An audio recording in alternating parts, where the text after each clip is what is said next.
하나님 말씀 스가랴서 2장입니다. 스가랴서 2장 1절에서 끝절까지 말씀 교독합니다. 1절 말씀 제가 먼저 받들어 봉독드립니다. 내가 또 눈을 들어 본즉 한 사람이 청량줄을 그 손에 잡았기로 내가 가로되 어디로 가느냐 문즉 내게 대답하되 그 사람이 청량한 그 장면 보고자 하노라 했더니 13절에 있는 말씀에 여호와께서 그 성소에서 일어나심이니라 하라 하였더라. 하라 하더라. 일어나심이니라. 여호와께서 그 성소에서 일어나심이니라. 어떤 성소냐? 여호와라고 불리는 하나님은 어떤 하나님일까? 예수님께서 그 성소에서 다시 일어나심이라. 예수님께서 우리 개인 한 사람 한 사람에게 성소되어진, 즉 우리 개인의 하나님을 향하는 예수 그리스도 앞에서 주라 하는 그것 자체도 우리가 이 스가랴 지금 2장 마지막 절에 있는 여호와께서 그 성소에서 일어나십니다 라고 비춰볼 수 있는 겁니다. 그 왜 그러냐? 부활, 예수님의 그 재림이 임박한 지금에 우리가 할 수 있는 최대한의 우리 자세들이 우리 한 사람 한 사람들의 어떤 변화된 모습을 우리가 연결하는 거죠. 거기까지 가야 된다 있는 거죠. 그래서 지금 그런 것을 우리 삶 속에서 나타내야 되는 거죠. 그 한 사람, 바로 그 여호와께서 그 성소에서 일어나심이니라 그 자체를 예수님을 통해서 내가 성소되어지는 거고, 내가 바로 예수님을 향해서 주라 할 수 있는 그 자리, 그 자체에 연결된 내 자신이라 할 때에 8절에 있는 말씀에 너희를 범하는 자는 그의 눈동자를 범한다. 너희를 범하는 자, 그의 눈동자. 우리 개인에게도 눈동자가 있잖아요. 모든 사람의 눈동자가 있습니다. 눈동자를 범한다는 것은 뭘 말하냐? 눈동자. 내 몸에서 있는 눈동자를 범한다. 이거는 뭐 어쨌든 그 사람의 어떤 이제 눈동자를 범한다는 것은 일종의 그 옛날에 포로들 특별히 그 지금 요 바벨론에서 포로되어 온 사람들의 그 하나의 말 주고받는 대화하는 내용에서는요, 그 이스라엘 유다왕 마지막에 유다왕 중에서 바벨론 왕에게 붙잡혀 가가지고 눈을 뽑히는 사람이 있어요. 눈을 뽑히고, 그래서 그 이야기예요. 왕의 눈을 뽑혀서 바벨론에서 이런 이야기를 하죠. 이스라엘의 멸망에 대한, 이스라엘이 이제 망했다. 하나님이 쓰시는 왕도 바벨론에서 눈이 뽑혔다더라. 이제 이런 이야기들이 시작될 때 눈이 뽑혀서라도 살잖아요. 근데 사는 데가 오래 살겠어요. 그 당시 뭐 어슬이 얼마나 발달해서 뭐 눈을 뽑을 때는 언제고 또 그 치유하려고 달라들지는 않았을 거 아니에요. 그러면 눈 뽑혀가지고 그 고통, 그 고통 속에 살다 결국 죽는 거죠. 죽는데 그 눈동자를 범해지는 그 왕의 모습을 보면서 이스라엘을 자기들을 비춰본 거 아니에요. 그런데 그런 연상을 하면서 눈동자를 범하는 자는 그의 눈동자, 하나님의 눈동자를 범한다. 하나님의 눈동자를 범할 수 있는 그게 되겠어요. 이 말은 그를 범하는 자에 대한 하나님의 보조, 역설적이죠. 역설적. 눈동자를 범할 수가 없고, 개인에게도 눈동자는 가장 민첩하고 제일 먼저 이게 반응하는 거예요. 내가 위험이 들어온다 하면 제일 먼저 반응합니다. 눈을 깜빡인다면 그 속도가 얼마나 빠른지, 눈 깜빡이는 속도가 얼마나 빠른지 우리가 보통 그 비유를 많이 들잖아요. 뭐. 얼마나 이 눈을 보호하는 이 몸의 반응이 빠른지 몰라요. 그런 빠르고 신속하고 정확하게 그러고 있을 수가 없는 하나님의 눈동자를 범한다. 범할 수가 없어요.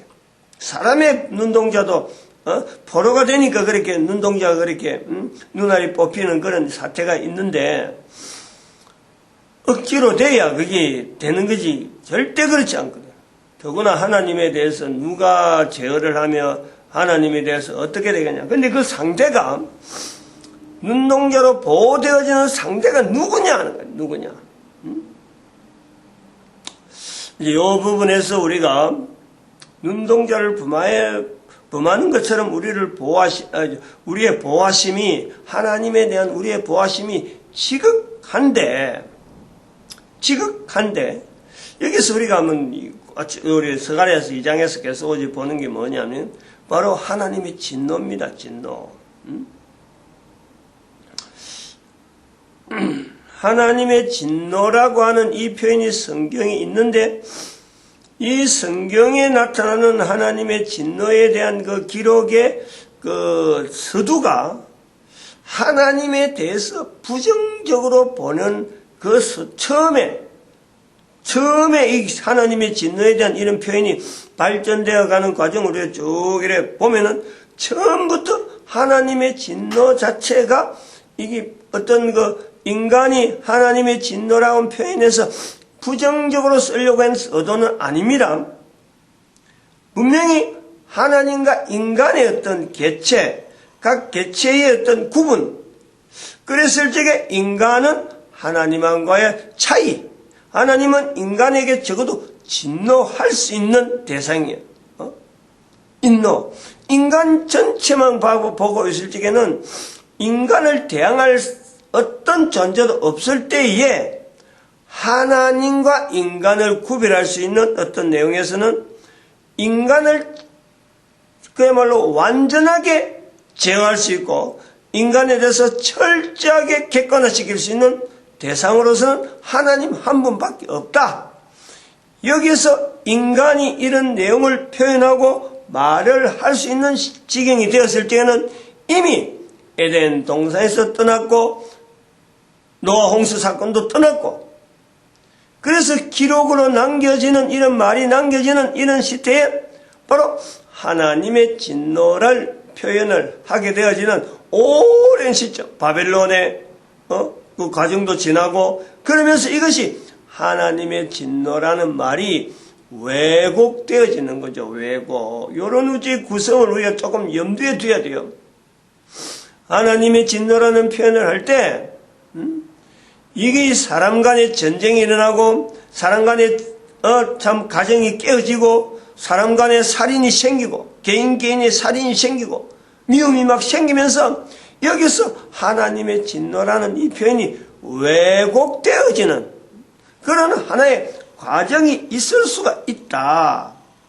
이거는 다른 말로 하면 인간 편에서 즉 내 편에서 나는 안전하고 나는 완전한데 상대가 나쁘다. 이런 어떤 발상이 계속 되어진단 말이에요. 그러면서 대상을 하나님에게서 진노받아야 될 대상 자체를 하나님의 진노라는 그 표현을 할 때 벌을 받아야 되는 대상으로서 나는 하나님 안에 있는 거고 상대는 하나님의 진노를 받아야 된다. 이런 개념의 이 용도를 쓴다는 거죠. 쓰게 되는 거죠. 인간이 쓴다는 거죠. 인간이 하나님에 대해서 판단하고 하나님과 거리를 끄면서 차츰차츰 하나님과의 거리를 멀어지는 인간이 하나님의 진노라는 이 표현을 사람과의 구분을 하는 데에 이걸 쓰게 되어진단 말이에요. 오늘 그런 우리 영향을 우리가 받고 있는 거예요.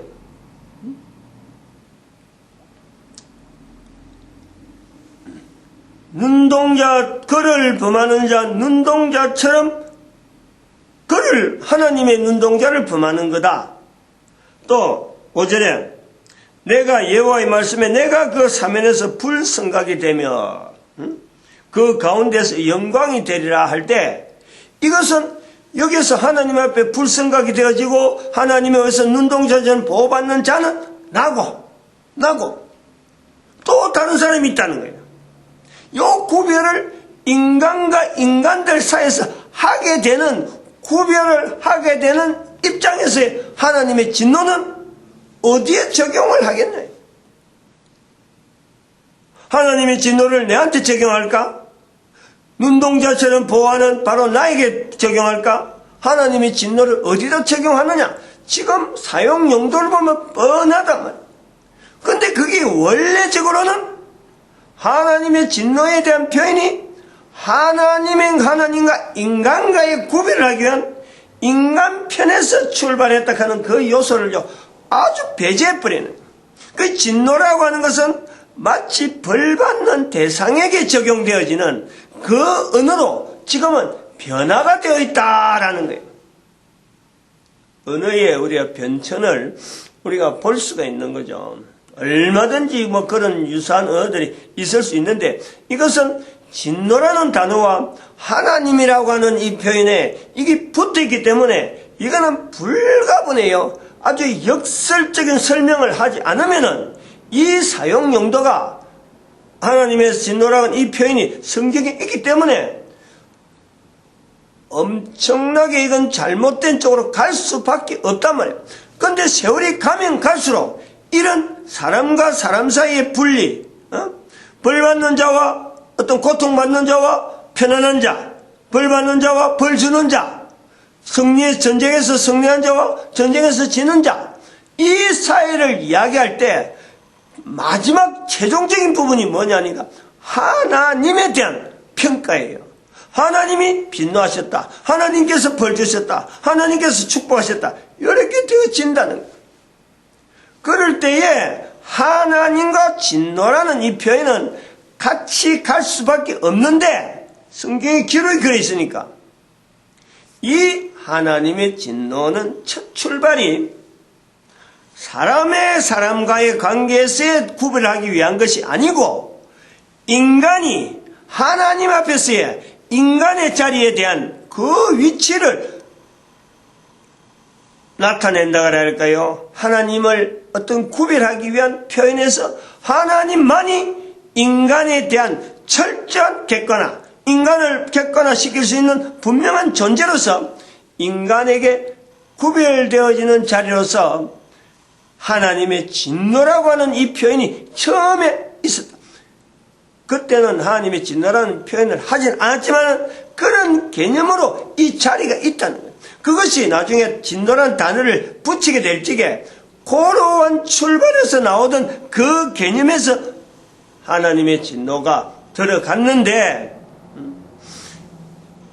지금 현재는 그 사용처가 사람과 사람 간에 분리되어지는 나와 너 사이에, 나와 다른 사람 간의 관계에서 나는 하나님 앞에 불성각이고, 나는 그의 눈동자처럼 보호받는 나고, 나는 하나님 앞에 예수님을 주라 부르는 그 자리에 있고, 다른 사람이 하나님의 진노의 자리에 있다.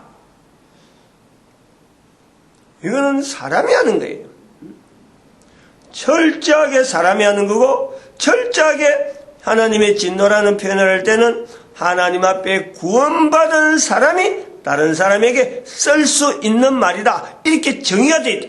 이게 잘못됐다.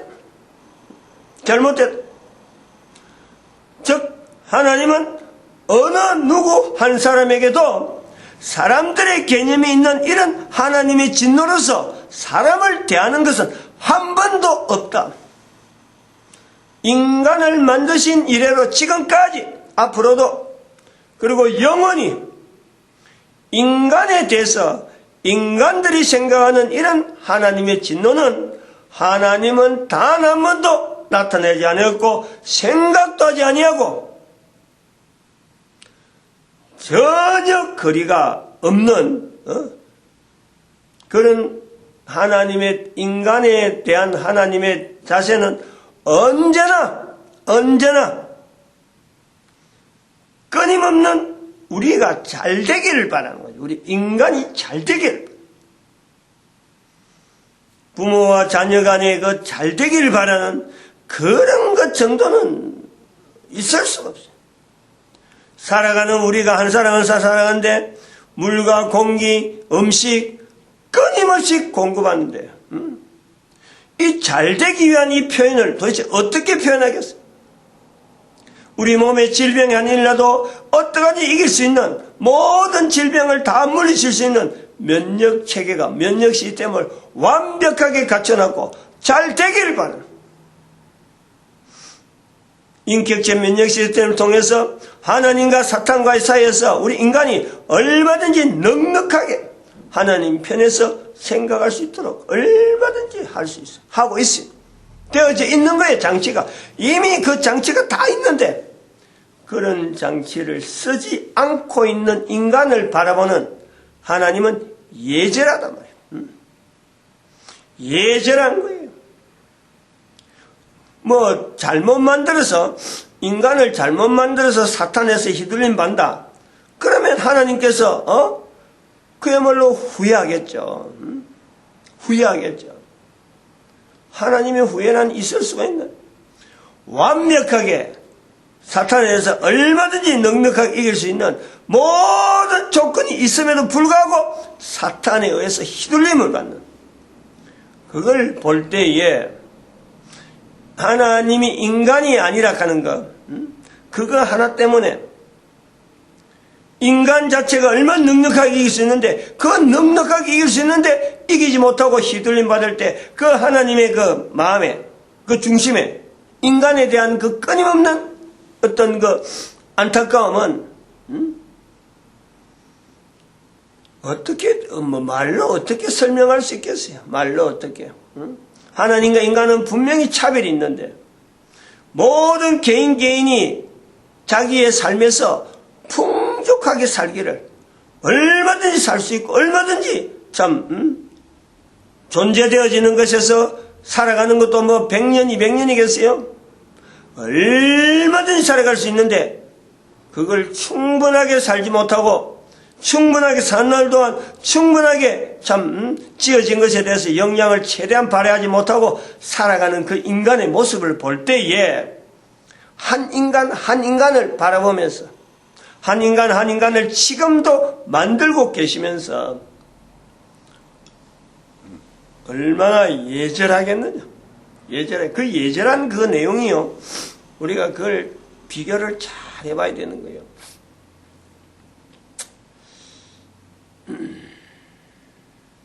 아이가 고통스러워서 죽어가는 그런 거, 뭐 배고파서 요즘 텔레비전에서 빈곤층, 뭐 아프리카 이야기 나오고 또 요즘 또 소두증 뭐 이런 그 바이러스에서 또 아이를 바라보는 눈길들 이런 거 있잖아요. 그 아이는 아니지만은 부모를 통해서 아이가 출생했는데 아이에 대해서 남자와 여자가 있지만은 여자가 아이에 대해서 그 간절히 바라는 건요. 남자는 어림도 없어요. 그러면은 여자가 아이를 바라볼 때 그 예절한 마음을 누가 주셨나요? 하나님이 주신 건 분명하잖아요.